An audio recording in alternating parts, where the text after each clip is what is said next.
মিলছে না জাতীয় নাগরিক পার্টির বহু প্রতীক্ষিত শাপলা প্রতীক। নির্বাচন কমিশনের প্রজ্ঞাপনে ১১৫টি সংরক্ষিত প্রতীকের মধ্যে নেই এনসিপির কাঙ্ক্ষিত শাপলা। প্রধান নির্বাচন কমিশনার এএমএম নাসির উদ্দিন স্পষ্ট জানিয়েছেন, এই সিদ্ধান্ত কমিশনের নিজস্ব এবং এর ব্যাখ্যা দেয়া হবে না।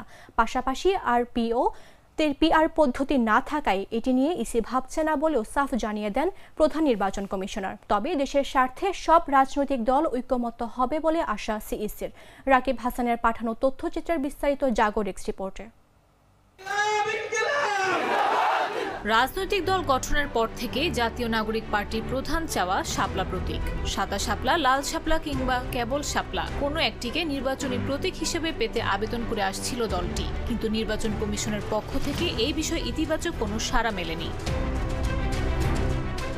গেল 23 সেপ্টেম্বর নির্বাচন কমিশন সচিবালয়ের জ্যেষ্ঠ সচিব আক্তার আহমেদ জানিয়ে দেন, ত্রয়োদশ জাতীয় সংসদ নির্বাচনে রাজনৈতিক দলগুলোর প্রতীক তালিকায় শাপলা নেই। বুধবার জারি করা কমিশনের প্রজ্ঞাপনেও ১১৫টি সংরক্ষিত প্রতীকের তালিকায় নেই এনসিপির সেই বহু প্রতীক্ষিত শাপলা।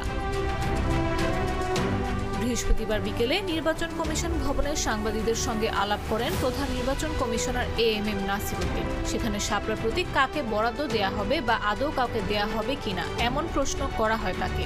এ সময় সিইসি স্পষ্ট করেন, একটি দলকে শাপলা প্রতীক কেন দেয়া হবে না তার ব্যাখ্যা দেবে না নির্বাচন কমিশন। ওই এনসিপির আমি একটা জিনিস বুঝলাম না, যে এনসিপি শাপলা চেয়েছে, এটা নিয়ে আপনারা খুব আলাপ আলোচনা করেন। এই বিষয়ে আমার সিনিয়র সচিব মহোদয় বিস্তারিত ব্যাখ্যা করেছেন, আমি আর বেশি কথা বলতে চাই না। শুধু এটুকু বলি, শাপলা চেয়েছিল কিন্তু নাগরিক ঐক্য, মাহমুদুর রহমান মান্নার যে দল আছে নাগরিক ঐক্য, তো ওরা কিন্তু প্রথম চেয়েছিল। একবার দরখাস্ত দিয়েছে, তারপর আমার সাথে ওনাদের ডেলিগেশন দেখা করেছে। তখন আপনারা কোনো কিছু আলোচনা করবেন, আলোচনায় তো আনেনি নাই যে এই শাপলা নিয়ে যে নাগরিক ঐক্য, এখন এত করে আলোচনা করতেছে না, আমি বুঝলাম না। নাগরিক ঐক্যের দরখাস্ত তো আমরা ওদেরকে তো আমরা দেইনি, নাগরিক প্রথম তো তারাই চেয়েছে, এটা দেয়নি। কিন্তু এখন দেখি যে আপনারা খুব আলোচনায় আনছেন। আমাদের সিনিয়র সেক্রেটারি অলরেডি এই ব্যাপারে অনেক ব্রিফ করেছেন, আমি এই ব্যাপারে কোনো বক্তব্য এখন দিতে চাই না। শাপলা প্রতীক সহ নিবন্ধন বিষয়ে এনসিপি নেতাদের আক্রমণাত্মক মন্তব্যে ইসি শঙ্কিত নয় বলেও মন্তব্য করেন প্রধান নির্বাচন কমিশনার। এরপর সিইসির কাছে জাতীয় পার্টির অংশগ্রহণের বিষয়ে জানতে চান সাংবাদিকেরা। এ প্রসঙ্গে জাতীয় পার্টি বললে বিভ্রান্ত হন উল্লেখ করে তিনি বলেন, লাঙ্গলের দাবিদার একাধিক। না, আমরা মুঠো ভঙ্গি মনে করি না, কারণ ওনারা তো দেশদ্রোহী না, আমরা দেশপ্রেমিক তো, দেশপ্রেমিক তো, ওনাদেরকে আমরা এগুলোকে আমি হুমকি মনে করি না। ওনারাও দেশপ্রেমিক, ওনারাও দেশের মঙ্গল চান, দেশের ভালো চান, এবং যে ধরনের কর্মকাণ্ড করলে দেশের মঙ্গল হবে সেটা ওনারাও বুঝেন। আমি ওইটাকে কোনো দেশের জন্য হুমকি মনে করি না, আমাদের জন্য কোনো হুমকি মনে করি না। এ সময় আগামী জাতীয় নির্বাচন আয়োজনের জোর প্রস্তুতি, প্রবাসীদের অংশগ্রহণ সহ নানা বিষয়ে দীর্ঘ আলাপ করেন সিইসি। তিনি বলেন, আগামী বছরের ফেব্রুয়ারিতে জাতীয় নির্বাচন আয়োজনের জোর প্রস্তুতি নিয়ে নির্বাচন কমিশন কাজ করছে। এবং আমাদের মাননীয় প্রধান উপদেষ্টা এখন নিউ ইয়র্কে আছেন, আপনি দেখতেছেন যে যার সাথে দেখা করছেন তাকেই বলছেন যে আমি ফেব্রুয়ারিতে নির্বাচন হবে, আমি গণতান্ত্রিক ক্ষমতা হস্তান্তর করতে চাই এবং একটা সুন্দর নির্বাচন, ঐতিহাসিক নির্বাচন দিতে চাই। আইন অনুযায়ী ভোট চলমান পদ্ধতিতে হবে উল্লেখ করে সিইসি বলেন, আরপিওতে পিআর পদ্ধতি না থাকায় এটি নিয়ে ভাবছে না ইসি। এছাড়াও দেশের স্বার্থে সব রাজনৈতিক দল ঐক্যমত্য হবে এমন আশা ব্যক্ত করেন সিইসি। ভোট তো আমাদের আরপিওতে যা আছে সেই পদ্ধতিতে, পিআরটা তো আরপিওতে তো নাই। আমার সামনে তো আরপিও, আমি তো আমাকে যদি আরপিওটা বদলাইয়া যদি এটা অন্য একটা দিয়ে দেয় তাহলে এটা আইন না বদলাইলে তো পারি না আমি। নাফিস আব্দুল্লাহ, জাগো নিউজ। ফেব্রুয়ারি নির্বাচন, শাপলার প্রতীক আর পিআর পদ্ধতি নিয়ে সিইসির মন্তব্যের বিষয়ে আলোচনার জন্য আমাদের সঙ্গে স্টুডিওতে উপস্থিত আছেন জাগো নিউজের রিপোর্টার রাকিব হাসান। রাকিব, স্বাগত আপনাকে। অসংখ্য ধন্যবাদ আপনাকে। রাকিব, এই যে আমরা যেমনটি দেখছি যে এই যে জাতীয় নাগরিক পার্টি শাপলার প্রতীক পাচ্ছে না এবং সার্জিস আলম কিন্তু হুঁশিয়ারি দিয়েছেন যদি শাপলার প্রতীক না পান তাহলে তারা আন্দোলনে নামবেন। হ্যাঁ, অন্যদিকে আবার জামাত পিআর পদ্ধতিতে আন্দোলনের দাবি করছেন। তো এই ব্যাপারে যদি জানতে চাই, জামাতের পিআর পদ্ধতির দাবি এবং এনসিপির প্রতীক বরাদ্দ নির্বাচন কি প্রভাব ফেলবে কিনা? অসংখ্য ধন্যবাদ। জাগো নিউজের আমাদের যারা দর্শক রয়েছেন তাদেরকে ধন্যবাদ জানিয়ে শুরু করছি। আমি একটু যদি বলি যে দাবিগুলো উঠছে এবং এই যে শাপলা প্রতীক চাওয়ার যে ব্যাপারটি, এটি কিন্তু এর আগেও আমরা দেখেছি যে তারা বেশ কয়েকবার তারা দাবি তুলেছেন এবং এটি নিয়ে বিভিন্ন বিতর্ক ছিল। তো পরবর্তীতে তারা এনসিপির পক্ষ থেকে বলা হয়েছে লাল শাপলা, সাদা শাপলা, শাপলা যে কোনো একটা হয়তো এভাবে পরিবর্তন করে দেয়া যায় কিনা এমনভাবে দাবি তারা করেছিল। কিন্তু আরপিওতে যেসব আপনি জানেন যে গত বুধবার একটি গ্যাজেট প্রকাশ করা হয়েছে যেখানে কিনা 115টি প্রতীকের কথা বলা হয়েছে, সেখানে শাপলা প্রতীকটি নেই। তবে এই শাপলা প্রতীকের জন্য তারা এখন যেটি আমরা দেখছি যে রাজপথে নামার হুঁশিয়ারি দিয়েছে। তবে গতকালকে নির্বাচন কমিশনে যখন সাংবাদিকদের সঙ্গে প্রধান নির্বাচন কমিশনের কথা বলছিলেন, তখন আমরা তার কথায় অন্যান্য আগের যে বক্তব্য, তার বক্তব্যে আমরা গতকাল একটু মনে হচ্ছিল যে একটু মনে হয় সহনীয় মাত্রায় হয়তো আগামীতে শাপলা প্রতীক যুক্ত হলেও হতে পারে বলে আমাদের কাছে মনে হয়েছে। এর কারণ আপনি যদি বলেন যে কারণ কি, কারণ হচ্ছে তারা কিন্তু বলেছে যে অতীতে এর আগে শাপলা প্রতীক চেয়েছিল নাগরিক ঐক্য নামে একটি রাজনৈতিক দল, যেটি কিনা মাহমুদুর রহমান মান্না, ওনারা বর্তমানে কেতলি প্রতীকে রাজনীতি করছেন, নির্বাচন করেছেন। তো তারা যেটি বলছেন যে এর আগে শাপলা প্রতীক চাওয়া হয়েছিল, তখন তাদেরকে দেয়া হয়নি, তাই এবারও দেয়া হবে না, এমনটাই সাফ জানিয়ে দেওয়া হয়েছে। যেহেতু তারা পরবর্তীতে আবারও ইমেইলের মাধ্যমে এনসিপির পক্ষ থেকে এই শাপলা প্রতীকটিকে গেজেটভুক্ত করার জন্য তারা দাবি জানিয়েছেন, সুতরাং এটি নিয়ে যেহেতু তোড়জোড় আলোচনা চলছে সর্বমহলে রাজনৈতিক অঙ্গনে, সেই ক্ষেত্রে তারা বলছেন যে আমরা প্রতীক যে দেব না ব্যাপারটা এরকম না, হয়তো তাহলে আমরা এটা ভবিষ্যতে যুক্ত করা যায় কিনা এ নিয়ে হয়তো ভেতরে ভেতরে আলোচনা চলতে পারে বলে আমরা মনে করছি। আর পিআরের বিষয় যদি আমি বলি, যে পিআর আসলে জানেন যে বাংলাদেশের রাজনীতিতে এই পিআর পদ্ধতির নির্বাচন বা পিআর পদ্ধতি সম্পর্কে বাংলাদেশের মানুষ এখনও কিন্তু অবগত না। কিছুদিন আগেই একটা সংবাদ দেখলাম যে এখানে কিনা বলা হচ্ছে যে সাধারণ মানুষের পক্ষ থেকে একটা জরিপে বলা হচ্ছিল যে সাধারণ মানুষ পিআর সম্পর্কে কত % মানুষ জানে। সেখানে আমরা দেখি যে প্রায় 40% মানুষের মতো পিআর সম্বন্ধে কিছুটা তথ্য তারা পেয়েছেন। এখনও 60% মানুষ কিন্তু পিআরের পদ্ধতি সম্পর্কে তারা অবগত না। তো এই পিআর পদ্ধতি মানুষের কাছে দাঁড়ে দাঁড়ে যেন পৌঁছে দেওয়া যায়, সেক্ষেত্রে জামাত ইসলাম কাজ করছে। তারা পিআর পদ্ধতিতে যেহেতু নির্বাচন করতে চাচ্ছেন, তাই তারা তাদের জায়গা থেকে কাজ করছেন। তবে পিআর পদ্ধতি যেহেতু বাংলাদেশে একেবারেই প্রথম, সুতরাং এই পিআর পদ্ধতিতে আমরা শুনছিলাম যে উচ্চ কক্ষ পার্লামেন্টে হয়তো পিআর পদ্ধতি হতে পারে, নিম্ন কক্ষে পিআর সমসাময়িক যে পদ্ধতি সেই পদ্ধতিতে হবে।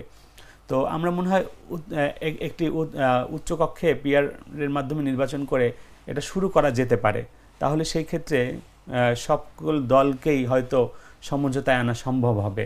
কিন্তু একেবারেই যদি পিআর না দেয়, সেই ক্ষেত্রে হয়তো রাজনৈতিক অঙ্গন আরও অস্থির হতে পারে। পাশাপাশি নির্বাচন নিয়েও এক ধরনের শঙ্কা, বা যদি আন্দোলন হয় সেক্ষেত্রে নির্বাচন পেছানো, বিভিন্ন রকমের কিন্তু চ্যালেঞ্জ থাকতে পারে। তবে পুরো নির্বাচনটাই পিআরের পক্ষে সাধারণ মানুষ কিন্তু এখনও চাচ্ছে না, রাজনৈতিক দলগুলো চাওয়া থাকলেও। তবে এবং আপনি জানেন যে বৃহৎ রাজনৈতিক দল বিএনপি, তারা কিন্তু একেবারেই পিআরের বিপক্ষে কথা বলছেন। তারা বলছেন যে পিআরের মাধ্যমে যদি নির্বাচন হয়, সেক্ষেত্রে পতিত যে সরকার, সেই সরকার হয়তো আবারও ফিরে আসার পথ সুগম হতে পারে বলে তারা ধারণা করছেন। আচ্ছা, তাহলে এনসিপি নেতাদের দাবি হচ্ছে আইনগত বাধা না থাকা সত্ত্বেও কোনো রাজনৈতিক চাপের কারণে শাপলা প্রতীক দিতে নির্বাচন কমিশন সাহস পাচ্ছে না, অথচ সিএসসি বলছে যে নির্বাচন কমিশন কারো কথায় চলে না। এই যে পাল্টাপাল্টি বাকবিতণ্ডায়, এটাতে কি আসলে নির্বাচন কমিশনের নিরপেক্ষতা নিয়ে প্রশ্ন উঠছে কিনা? নির্বাচন কমিশনের নিরপেক্ষতা নিয়ে আসলে প্রশ্ন আমরা এখন পর্যন্ত যেটা দেখছি যে আসলে নির্বাচন কমিশন উভয় সংকটে রয়েছেন, এক প্রকার উভয় সংকটে রয়েছেন। তারা যেটি বলছেন যে গতকাল আমরা এই যে রাজপথে নামার যে হুমকি, বা নির্বাচন হতে দেওয়া হবে না, কিংবা নির্বাচন শাপলা প্রতীক ছাড়া নির্বাচনে যাবে না, এইটি নিয়ে কিন্তু তারা বলছেন যে পিআর ছাড়া নির্বাচন হবে না, কিংবা আন্দোলন, এটি আসলে বাংলাদেশের রাজনীতির জন্য বিপজ্জনক বলে কিন্তু অনেকেই মন্তব্য করছেন কিংবা বলছেন। এবং এইটি কিন্তু আমরা নির্বাচন কমিশনের কাছে প্রশ্ন করা হয়েছিল যে এমন যে ঘোষণা দেওয়া হচ্ছে আন্দোলনের কিংবা এক ধরনের নির্বাচন কমিশনের বিরুদ্ধে যে চ্যালেঞ্জ ছুড়ে দেওয়া হয়েছে সেটি নিয়ে নির্বাচন কমিশন ভীত কিনা এটি জানতে চাওয়া হয়েছিল। তো নির্বাচন কমিশন যেটি বলেছেন যে এই এনসিপি জাতীয় নাগরিক পার্টি হচ্ছে অভ্যুত্থানের একটি শক্তি এবং তারা যেহেতু দেশকে নিয়ে ভাবে, দেশপ্রেমিক, সুতরাং তাদের যে বক্তব্য তারা রাজনৈতিকভাবে দিয়েছেন এটি নিয়ে নির্বাচন কমিশন মোটেও বিচলিত না এবং তারা যেটি পাশাপাশি বলছেন যে তাদের চাওয়া পাওয়ার প্রতি নির্বাচন কমিশনের সম্মান রয়েছে এবং তারা এটাও বিশ্বাস করেন যে এই নতুন যে রাজনৈতিক দল এনসিপি তারা কোনো রকমের কোনো চাপ বা কোনো কোনো অস্থিতিশীল কোনো পরিস্থিতি তৈরি হবে এমনটা করবেন না বলে নির্বাচন কমিশনার আশাবাদ ব্যক্ত করেছেন। পাশাপাশি যদি অন্য রাজনৈতিক দলগুলো যারা রয়েছেন তারা, আপনি জানেন যে ঐকমত্য কমিশনে কিন্তু আরও 1 মাস সময় বৃদ্ধি করা হয়েছে সকল বিষয়ে। এখানে কিন্তু হয়তো পিআরের বিষয়ে আগামী সময়গুলোতে আমরা হয়তো দেখতে পারবো কোনো একটা সমাধান হয়তো আসবে নিশ্চয়ই। আপনি জানেন যে প্রধান উপদেষ্টা জাতিসংঘ সফরে গিয়েছেন, সেখানে কিন্তু আমরা দেখেছি যে সকল রাজনৈতিক দল বিশেষ করে বিএনপি, জামাত এবং এনসিপির প্রতিনিধি কিন্তু গিয়েছেন। তারা কিন্তু একসঙ্গে বসছেন, কথা বলছেন, কিন্তু রাজনীতির ময়দানে যখন তারা আবার বক্তব্য দিচ্ছেন তখন কিন্তু যে যার জায়গা থেকে বক্তব্য দিচ্ছেন, তবে এটি কিন্তু তাদের দলীয় আসলে বক্তব্য না। দলীয় প্রধান যিনি রয়েছেন বিএনপির, তিনি কিন্তু সহনশীল রাজনীতি এবং পারস্পরিক বন্ধুত্ব এবং সৌহার্দ্যপূর্ণ রাজনীতির কথা বলে আসছেন। সুতরাং আমরা মনে করছি এখন পর্যন্ত হয়তো নির্বাচন কমিশনের প্রতি চাপ আসবে না এবং যথাসময়ে নির্বাচন কমিশন তার যে ভোট গ্রহণের যে প্রস্তুতি নিয়েছেন সে সময় ভোট হবে।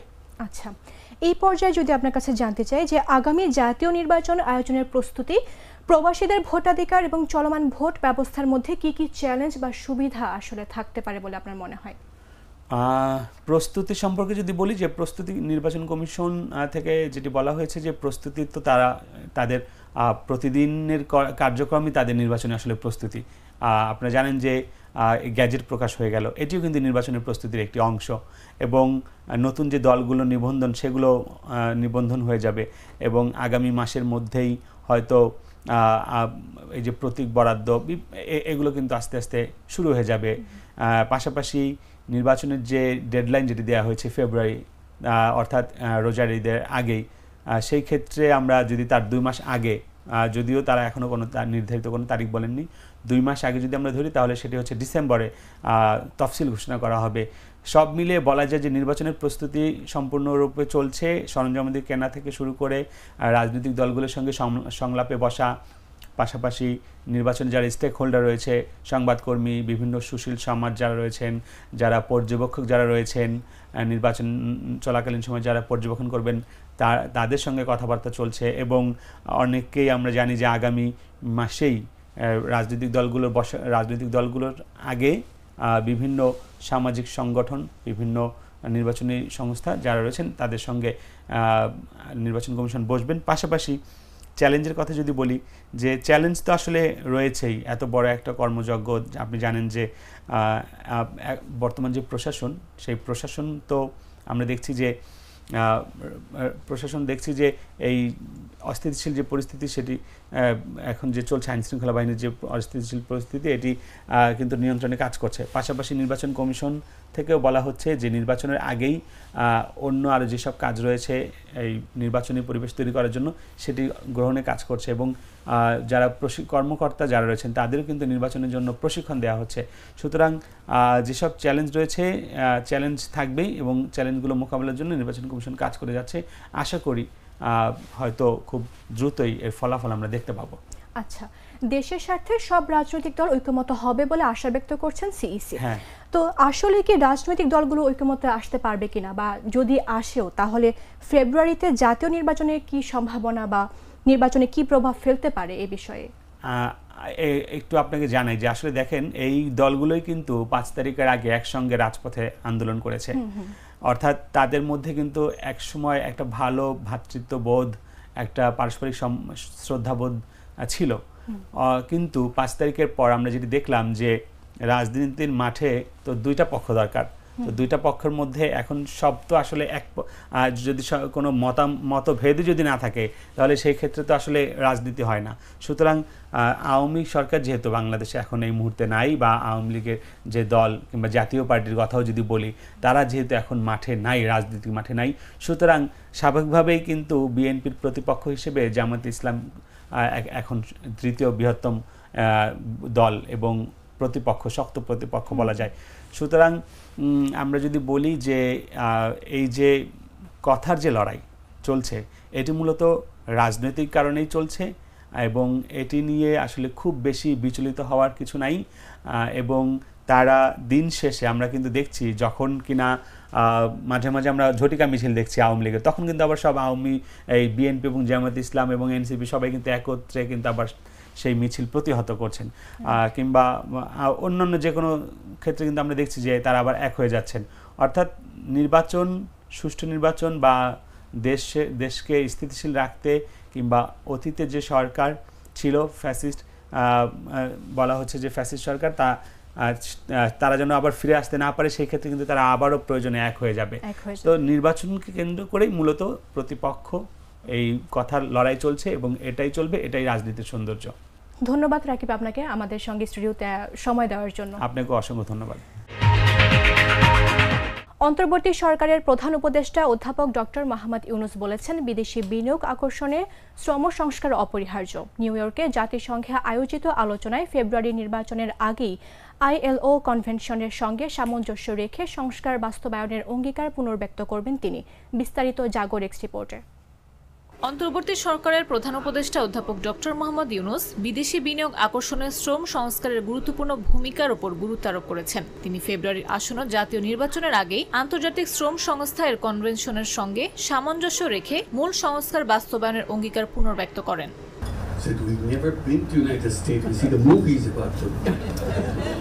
We have no idea how to communicate to them. We don't speak good English. I don't worry, language doesn't matter. If your message is good, you pick up language, they will pick up. বৃহস্পতিবার new ইয়র্কে জাতিসংঘে বাংলাদেশের স্থায়ী মিশনে শ্রম অধিকার ও সংস্কার নিয়ে নৈশভোজের আলোচনা সভায় প্রধান অতিথির বক্তব্যকালে তিনি এসব কথা বলেন। প্রধান উপদেষ্টার উপপ্রেস সচিব আবুল কালাম আজাদ মজুমদার এই তথ্য জানান। তিনি জানান, উচ্চ পর্যায়ের এই নৈশভোজে কূটনীতিক, জাতিসংঘ কর্মকর্তা সহ বাংলাদেশের শীর্ষ রাজনৈতিক নেতারা দেশের শ্রম আইন, শ্রমিক অধিকার এবং চলমান সংস্কার কার্যক্রম নিয়ে আলোচনা করেন। বাংলাদেশের 3টি প্রধান রাজনৈতিক দলের নেতারা অংশ নিয়ে শ্রম ইস্যুতে উন্মুক্ত ও গঠনমূলক মত বিনিময় করেন।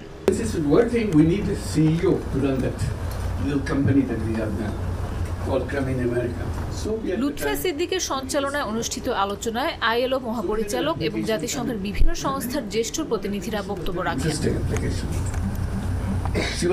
অংশগ্রহণকারীরা শ্রম সংস্কারের মাধ্যমে বাংলাদেশের অর্থনৈতিক ভবিষ্যৎ ও আন্তর্জাতিক ভাবমূর্তির প্রসার নিয়ে মতামত ব্যক্ত করেন। প্রধান উপদেষ্টার আনুষ্ঠানিক বক্তব্যের আগে 3 রাজনৈতিক দলের নেতারা সংক্ষিপ্ত বক্তব্য রাখেন। তারা গার্মেন্টস খাতের গুরুত্ব উল্লেখ করে শ্রম খাতে ধারাবাহিক সংস্কারের প্রতি সমর্থন জানান।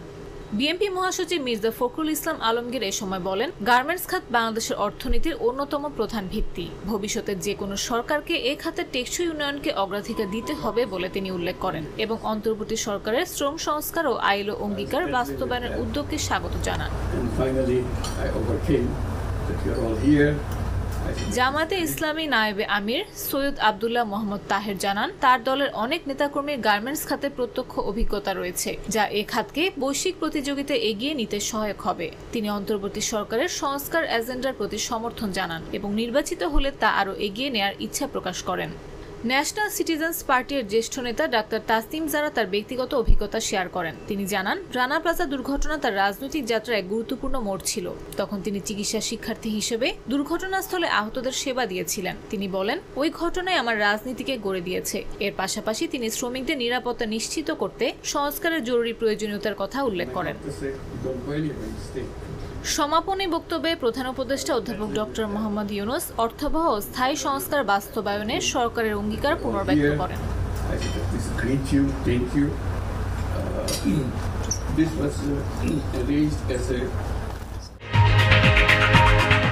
সপ্তাহের ব্যবধানে রাজধানীর বাজারগুলোতে কিছুটা কমেছে শাকসবজির দাম, পাশাপাশি খুচরা বাজারে ভোজ্য তেলের দাম বেড়েছে। তবে বেশ কয়েক মাস বাদে বাজারে চালের দাম সামান্য নিম্নমুখী। মূলত ভারত থেকে আমদানি বাড়ায় এ প্রভাব বলে জানিয়েছে বিক্রেতারা। শুক্রবার সকালে রাজধানীর বিভিন্ন বাজার ঘুরে এমন চিত্র দেখা যায়। ব্যবসায়ীরা বলছেন, গেল সপ্তাহের চাইতে প্রতি কেজি সবজির দাম কমেছে অন্তত 10 থেকে 15 টাকা পর্যন্ত। বাজারে প্রতি কেজি পটল বিক্রি হচ্ছে 60 টাকা কেজি দরে, যা গেল সপ্তাহে ছিল 70 থেকে 80 টাকা পর্যন্ত। পাশাপাশি বরবটি 60, পেঁপে 20, করলা 90, শসা 40, লাউ প্রতি পিস 50 টাকা দরে বিক্রি করছেন খুচরা ব্যবসায়ীরা। এদিকে বাজারে চাহিদার তুলনায় সরবরাহ বেশি থাকায় আলু পেঁয়াজের দাম কমলেও এখনও চড়া মাছের বাজার। ক্রেতারা বলছেন, বাজার স্থিতিশীল রাখতে বাজার মনিটরিং এর কোনো বিকল্প নেই। বাজার মোটামুটি এক সময় বাড়ে এক সময় কমে, এইভাবে মধ্যে চলতে হবে আর কি। কাঁচা মরিচটা কমছে, পেঁয়াজটা কমছে, 90 ছিল এখন হচ্ছে 75 টাকা, 80, 90 আবার একটু কমছে আর কি। আজকে মাছের দাম একটু বেশি, কারণ মাছ কম, শুক্রবার দিন বৃষ্টি হয়েছে, এক ধরা এর লিগে মাছ কম হয়েছে, মাছ দাম বেশি। সবজির দাম সব সবজির দামই বেশি, সবজি শাক সবজি বৃষ্টির জন্যই বাড়ছে। ঠিক আছে, আলু পেঁয়াজের দাম ঠিকই আছে। বাজারে টমেটো, ইন্ডিয়ান টমেটো 120 টাকা কেজি, ভালোটা নিয়মটা 100 টাকা কেজি। ফুলকপি দাম, পাতাকপি দাম, লাউ দাম, করলা দাম, বেগুন দাম, সবকিছু দাম। বটবটি বেশি 90-100, লাউ বেশি 50-60, পেঁপে 20 টাকা কেজি, শসা 40 টাকা কেজি, আর একটা 60 টাকা কেজি, পাতাকপি একটা 60, আবার 50 বেশি। দামেরটা খাইবো না, তারপরে দিনই কমে যাবো দাম। আর দামেরটাই চাই, করলে 100 টাকা কেজি বেশি, এইটাই দাও, পেঁপে নিবো না, পেঁপে খাওয়া ভালো লাগে না। আলু হয়েছে 20 টাকা কেজি, আর পেঁয়াজ হয়েছে 75-70। বঙ্গোপসাগরে সৃষ্টি হওয়া লঘুচাপ ঘনীভূত হয়ে সুস্পষ্ট আকার ধারণ করেছে। এর প্রভাবে সারা দেশে দমকা হাওয়া সহ বৃষ্টি ও বজ্রবৃষ্টির প্রবণতা বাড়বে বলে জানিয়েছে আবহাওয়া অধিদপ্তর। এর প্রভাবে আগামী 5 দিন রংপুর, খুলনা, বরিশাল, চট্টগ্রাম ও সিলেট সহ সব বিভাগেই বৃষ্টি হতে পারে। কোথাও কোথাও মাঝারি ধরনের ভারী বর্ষণ হওয়ার আশঙ্কা রয়েছে। শুক্রবার প্রকাশিত পূর্বাভাসে জানানো হয়, উত্তর পশ্চিম বঙ্গোপসাগর ও তৎসংলগ্ন পশ্চিম মধ্য বঙ্গোপসাগরে সৃষ্ট লঘুচাপ সুস্পষ্ট আকার ধারণ করেছে। বর্তমানে এটি উড়িষ্যা অন্ধ্র উপকূলের অদূরে অবস্থান করছে এবং আরও ঘনীভূত হওয়ার আশঙ্কা রয়েছে। আবহাওয়া অধিদপ্তর বলছে, এমন অবস্থায় মৌসুমী বায়ুর অক্ষ বিস্তৃত হয়েছে উত্তরপ্রদেশ, মধ্যপ্রদেশ, উড়িষ্যা লঘুচাপের কেন্দ্রস্থল হয়ে বাংলাদেশের দক্ষিণাঞ্চল থেকে আসাম পর্যন্ত। বর্তমানে মৌসুমী বায়ু বাংলাদেশের ওপর কিছুটা দুর্বল থাকলেও উত্তর বঙ্গোপসাগরে মাঝারি থেকে প্রবল অবস্থায় রয়েছে। পূর্বাভাস অনুযায়ী শুক্রবার সকাল থেকে রংপুর, খুলনা, বরিশাল, চট্টগ্রাম ও সিলেট বিভাগের কিছু জায়গায় এবং রাজশাহী, ঢাকা ও ময়মনসিংহ বিভাগের 2-1 জায়গায় দমকা হাওয়া সহ হালকা থেকে মাঝারি ধরনের বৃষ্টি হতে পারে। চাঁপাইনবাবগঞ্জ, রাজশাহী ও নাটোর থেকে ঢাকাগামী বাস চলাচল বন্ধ ঘোষণা করেছে মালিকরা। শ্রমিকদের বেতন বৃদ্ধি ইস্যুতে পূর্ব ঘোষণা ছাড়াই বাস চলাচল বন্ধ ঘোষণা করেন বাস মালিক পক্ষ। এতে চরম ভোগান্তিতে পড়েন সাধারণ যাত্রীরা। বৃহস্পতিবার রাত 10টার দিকে হঠাৎ করে কাউন্টার থেকে এ ঘোষণা দেয়া হয়। সংশ্লিষ্ট সূত্র জানায়, এতদিন রাজশাহী থেকে ঢাকায় প্রতি ট্রিপে একজন চালক 1250, সুপারভাইজার 500 টাকা এবং সহকারী 400 টাকা পেতেন। সম্প্রতি শ্রমিকরা বেতন বৃদ্ধির দাবি তুললে কয়েক দফায় বাস চলাচল বন্ধ হয়। এ পরিস্থিতি নিরসনে গেল 23 সেপ্টেম্বর ঢাকায় শ্রমিক পক্ষ ও মালিক পক্ষ বৈঠক করে। এতে সিদ্ধান্ত হয়, চালকরা 1750 টাকা, সুপারভাইজাররা 750 টাকা এবং সহকারীরা 700 টাকা করে পাবেন। শুক্রবার থেকে নতুন বেতন কার্যকর হওয়ার কথা ছিল, কিন্তু এর আগে মালিক পক্ষ বেশি বেতন দিতে রাজি নয় জানিয়ে বৃহস্পতিবার রাতে বাস বন্ধের ঘোষণা দেন। যেহেতু একটাতে আমাদের রিয়াজুল টিকিট কাটা ছিল, সেখান থেকে হঠাৎ করে জানাইলো যে বাস বন্ধ হয়ে গেছে, যার জন্য একটা তো বিভ্রান্তি। অনেক কষ্ট করে অন্য জায়গা থেকে টিকিট ম্যানেজ করতে হয়েছে। গাবতলীতে হানিফে টিকিট করছিলাম গতকালকে, তো আজকে বললো যে ধর্মঘটের জন্য আমাদের টিকিটটা বন্ধ, মানে বাসটা বন্ধ আর কি, তো আপনি টিকিটটা নিয়ে আসেন, টিকিটটা ক্যান্সেল করে আপনি টাকা ফেরত নিয়ে যান।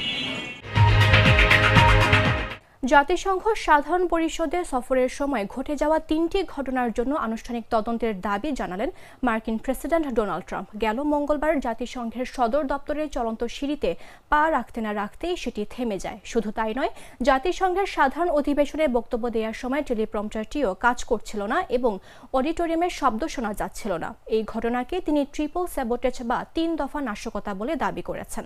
চলন্ত সিঁড়ি এবং টেলিপ্রম্পটারটি নষ্ট হয়ে যাওয়ার ঘটনায় কিছুটা রেগে যান ট্রাম্প এবং ওয়াশিংটন এই ঘটনাকে গুরুতর ঘটনা হিসেবে দেখছেন।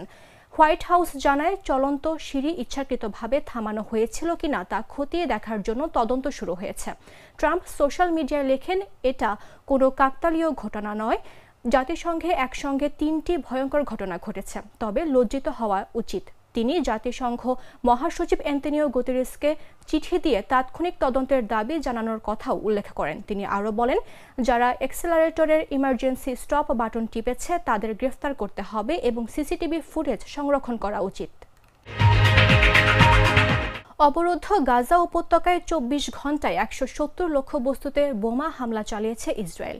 ইসরায়েলি সেনাবাহিনী এক বিবৃতিতে দাবি করে, গেল 24 ঘন্টায় তাদের যুদ্ধবিমান গাজা উপত্যকায় 170টি তথাকথিত সন্ত্রাসী লক্ষ্যবস্তুতে হামলা চালিয়েছে এবং এই অভিযান অব্যাহত থাকবে। ইসরায়েলি সেনাবাহিনী জানায়, 3টি ডিভিশনের সৈন্য গাজা সিটি ও এর উত্তরাঞ্চলে স্থল অভিযান চালিয়ে যাচ্ছে। এ সময় তারা কয়েকজন ফিলিস্তিনি যোদ্ধাকে হত্যা এবং একটি অস্ত্র গোদাম ধ্বংসের দাবি করেছে।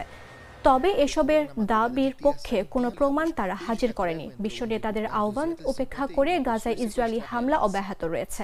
এতে নিহত হয়েছেন আরও 85 জন। এর মধ্যে নুসেইরাত শরণার্থী ক্যাম্পে আল আহলি স্টেডিয়ামে আশ্রয় নেওয়া বাস্তুচ্যুতদের ওপর হামলায় 12 জন প্রাণ হারান। নিহতদের মধ্যে ছিলেন 7 নারী ও 2 শিশু। ইসরায়েলি সেনাবাহিনী জানায়, তারা হামাসের 2 যোদ্ধাকে হত্যা করেছে, তবে হতাহতের তথ্য তাদের তথ্যের সঙ্গে সঙ্গতিপূর্ণ নয়। এরই মধ্যে হামাসের শক্ত ঘাঁটি হিসেবে পরিচিত শহরের কেন্দ্রে অগ্রসর হওয়া অব্যাহত রেখেছে ইসরায়েলি বাহিনীর ট্যাঙ্ক ও সৈন্যরা। গাজায় গণহত্যা প্রেক্ষিতে ইসরায়েলকে আন্তর্জাতিক ফুটবল প্রতিযোগিতা নিষিদ্ধ চায় ইউরোপিয়ান ফুটবল সংস্থা উয়েফা। এই বিষয়ে ভোটাভুটির পথে এগোচ্ছে তারা। বিষয়টির সঙ্গে সংশ্লিষ্ট একাধিক সূত্র বৃহস্পতিবার অ্যাসোসিয়েটেড প্রেস এপিকে এ তথ্য জানায়। উয়েফার 20 সদস্য বিশিষ্ট নির্বাহী কমিটির বেশিরভাগ সদস্য ইসরায়েলের সদস্য পদ স্থগিত করার প্রস্তাবকে সমর্থন করতে পারেন বলে ধারণা করা হচ্ছে। তবে সূত্রগুলোর নাম প্রকাশে অনিচ্ছুক, কারণ বিষয়টি অন্তত সংবেদনশীল। ইসরায়েলে নিষিদ্ধ হলে জাতীয় দলসহ তাদের ক্লাবগুলো আন্তর্জাতিক ফুটবলে অংশ নিতে পারবেন না। এর মধ্যে 2026 বিশ্বকাপ বাছাই পর্বের ম্যাচগুলোও রয়েছে। ইসরায়েলের পুরুষ দল আগামী 2 সপ্তাহের মধ্যে নরওয়ে ও ইতালির বিপক্ষে বাছাই ম্যাচ খেলতে যাচ্ছে। তবে এখনও নিশ্চিত নয় যে বিশ্ব ফুটবলের নিয়ন্ত্রক সংস্থা ফিফা এই নিষেধাজ্ঞা সমর্থন করবে কিনা, কেননা ফিফার প্রেসিডেন্ট জিয়ান্নি ইনফান্তিনো এবং মার্কিন প্রেসিডেন্ট ডোনাল্ড ট্রাম্পের বেশ ঘনিষ্ঠ সম্পর্ক রয়েছে। সুনামগঞ্জে পিকআপ ভ্যান ও সিএনজি চালিত অটোরিকশার মুখোমুখি সংঘর্ষে 3 জন নিহত হয়েছেন।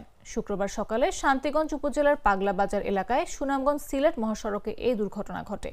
পুলিশ ও স্থানীয়রা জানান, সুনামগঞ্জ থেকে যাত্রী নিয়ে একটি সিএনজি চালিত অটোরিকশা সিলেটের উদ্দেশ্যে যাচ্ছিল। এ সময় শান্তিগঞ্জ উপজেলার সুনামগঞ্জ সিলেট মহাসড়কের পাগলা বাজারের বাঘের কোনা এলাকায় সিলেট থেকে আসা একটি পিকআপের সঙ্গে সিএনজির মুখোমুখি সংঘর্ষ হয়। এতে ঘটনাস্থলে সিএনজিতে থাকা এক নারী ও চালকের মৃত্যু হয়। এছাড়া আহত অবস্থায় প্রথমা চৌধুরীকে শান্তিগঞ্জ উপজেলার স্বাস্থ্য কমপ্লেক্সে নিয়ে যাওয়া হলে হাসপাতালের চিকিৎসকরা তাকে মৃত ঘোষণা করেন। শান্তিগঞ্জ থানার ভারপ্রাপ্ত কর্মকর্তা মোহাম্মদ আব্দুল আহাদ বলেন, পিকআপ অটোরিকশা সংঘর্ষে মা মেয়ে সহ 3 জনের মৃত্যু হয়েছে। পিকআপ চালককে আটক করা হয়েছে। স্কুল থেকে ফেরার পথে পিরোজপুরে জুজখোলা সম্মিলিত বহুমুখী উচ্চ বিদ্যালয়ের প্রধান শিক্ষক বিপুল মিত্রের 2 পা ও ডান হাত ভেঙে দিয়েছে দুর্বৃত্তরা। এ সময় তার সঙ্গে থাকা সহকারী শিক্ষক অসীম কুমার আহত হন। সহকারী শিক্ষক অসীম কুমার জানান, বিকেল 5টার দিকে বিদ্যালয় শেষে প্রধান শিক্ষক বিপুলের মোটরসাইকেলে তিনি পিরোজপুর শহরে ফিরছিলেন। পথিমধ্যে পিরোজপুর নাজিপুর সড়কের ঝাড়ঝাড়িয়াতলা এলাকায় পৌঁছালে 7-8 জন দুর্বৃত্ত 3 থেকে 4টি মোটরসাইকেলে এসে তাদের পথ রোধ করে। পরে তারা বিপুল মিত্রকে এলোপাতাড়ি মারধর করে এবং এক পর্যায়ে তার 2 পা ও ডান হাত ভেঙে দেয়।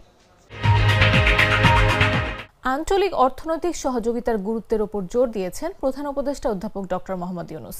তবে তিনি উল্লেখ করেন, বাংলাদেশের শিক্ষার্থীদের কিছু কর্মকাণ্ডের কারণে বর্তমানে ভারতের সঙ্গে সম্পর্কে উত্তেজনা দেখা দিয়েছে।